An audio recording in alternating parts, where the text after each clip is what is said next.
Baik, perkenalkan nama saya Julius Ronaldo Lasiseran, NIM 1904020053, kelas Agribisnis 1, jurusan Agribisnis, Fakultas Pertanian, Universitas Nusa Cendana Kupang. Pada kesempatan kali ini saya membahas tentang komoditi tanaman jagung dan tanaman pepaya.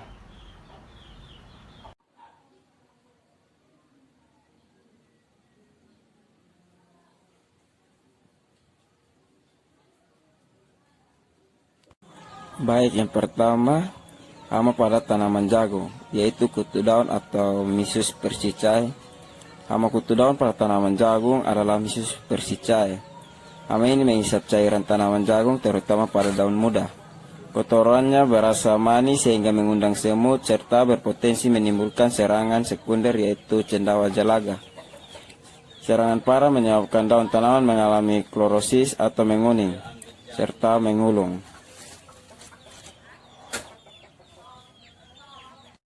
Baik, yang berikut penyakit pada tanaman jagung, yaitu bulai. Penyakit pertama yang biasa menyerang tanaman jagung, yaitu penyakit bulai. Penyakit bulai biasa terjadi pada daun jagung yang disebabkan oleh cendawa atau jamur Sclerospora midis. Tanaman jagung yang terserang penyakit ini akan memiliki gejala berupa daun akan berwarna kuning keputih-keputihan bergaris, sejajar dengan urat daun dan tampak kaku. Cara mengendalikan penyakit ini agar tanaman jagung tidak terkena hama dan penyakit tanaman jagung dengan memberikan Redomil 35 SD pada saat masih benih agar tidak tumbuh jamur pada biji jagung. Baik, yang berikut gulma pada tumbuhan jagung. Gulma adalah tanaman pengganggu yang tumbuh di antara tanaman utama. Gulma mengganggu karena bersaing dengan tanaman utama terhadap kebutuhan unsur hara, air, cahaya, dan ruang tumbuh, sehingga produksi tanaman menjadi tidak optimal. Jenis gulma dari golongan teki atau setges seperti rumput teki atau Cyperus rotundus. Teknik pengendalian gulma dasarnya dapat dilakukan dengan berbagai teknik seperti secara manual, mekanis, teknik budidaya maupun dengan penggunaan bahan kimia atau herbisida. Baik, kita masuk pada tanaman yang kedua, pepaya. Hama yang terjadi pada pepaya yaitu kutu putih atau Paracochus marginatus. Kutu ini biasa menempel pada daun dan batang pepaya California. Makanya perlu penanganan yang cepat agar serangan kutu putih tidak merebak. Karena jika serangan kutu semakin parah, bisa mengakibatkan buah pepaya menjadi busuk yang berarti gagal panen. Dari satu kutu putih yang dibiarkan dalam 1 minggu bisa menutupi 1 daun. Baik, penyakit pada tanaman pepaya yaitu penyakit tepung atau powdery mildew.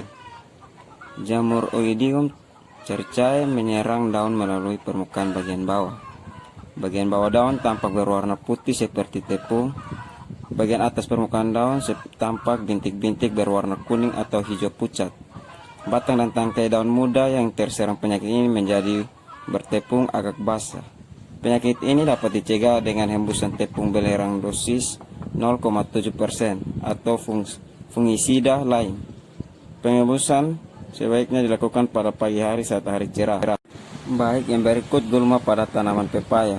Gulma merupakan tumbuhan yang selalu berada di sekitar tanaman yang sedang dibudidayakan dan dapat pula mengakibatkan kehilangan hasil secara tidak langsung pada tanaman budidaya di samping kehilangan hasil langsung akibat hama dan penyakit tanaman. Beberapa sedikit gambaran tentang gulma diantaranya tumbuhan yang tidak tumbuh tidak pada tempatnya atau plain out of place.